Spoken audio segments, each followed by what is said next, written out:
You said one ordinary sentence in a room full of people, and now, hours later, you are still holding it, turning it over, wondering how it landed, what they thought, whether they are thinking about it still.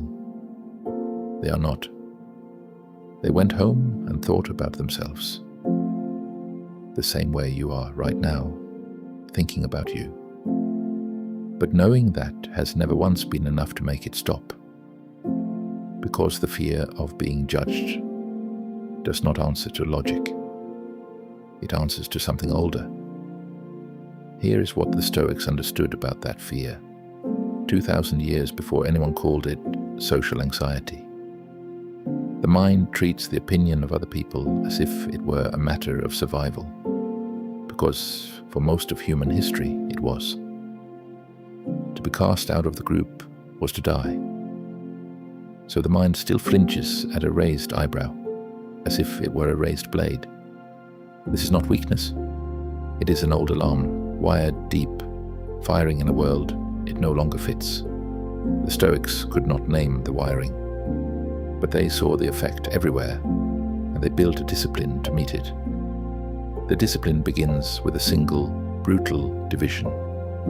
Epictetus opened his teaching with it. Some things are up to us, and some are not. Up to us, our own judgments, our choices, what we do. Not up to us, our bodies, our reputation, and this is the hard one, what other people think of us. The opinion in someone else's head is not yours to hold. It was never in your control. You have been trying to manage something that was never on your side of the line. Of course it exhausts you. You are pulling all day on a door that was always locked. So the first move is to stop pulling, not to pretend you do not care. That is a lie the mind sees through instantly. But to notice in the moment that the thing you are anxious about is on the other side of the line. He frowned. That is his. She went quiet. That is hers. What is yours is only this: whether you spoke honestly, whether you acted well. Marcus Aurelius, who ruled an empire and could have commanded any opinion he wanted, wrote in his private journal a question he returned to again and again. How much time do I lose, and how much peace, worrying about what is happening in another man's soul instead of tending to my own? The most powerful man in the world decided that other people's thoughts were not his business. Yours are not yours either. The second move is to see the audience clearly. Anxiety inflates it. It tells you that everyone noticed, everyone remembers, everyone is deciding about you. The Stoics practiced the opposite, a cold, clarifying look at the truth of a thing.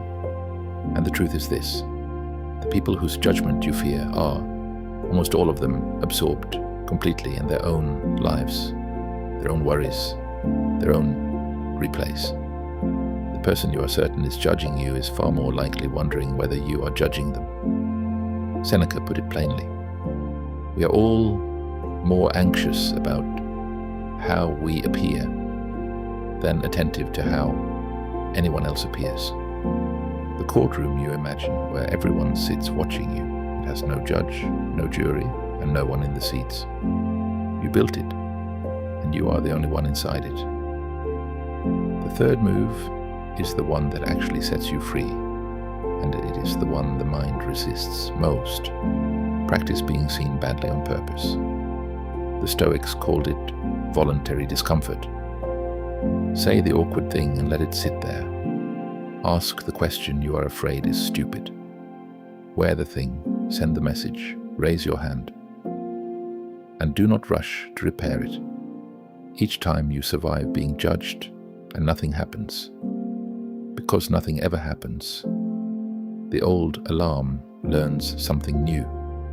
It learns that the room is not a threat.